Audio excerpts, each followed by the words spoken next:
Hi everyone, in front of me I've got ZTE Pad 11 and let me share with you how to check for the software updates on this device.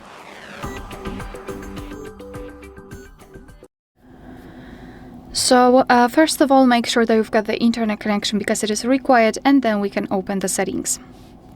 Right here we have to scroll all the way down to find the system, and as you can see at the top we've got the option system update, so simply tap. Now your device will check for the updates, and basically we can meet two different scenarios. So the first one where the software is up to date and there's nothing to download. And the second one is where your device will actually find the update. It will show you the information about it, what has been fixed, what has been added, and then you will be able to tap on download or install and apply the update. As you can see, in my case, network is unavailable even though I'm connected.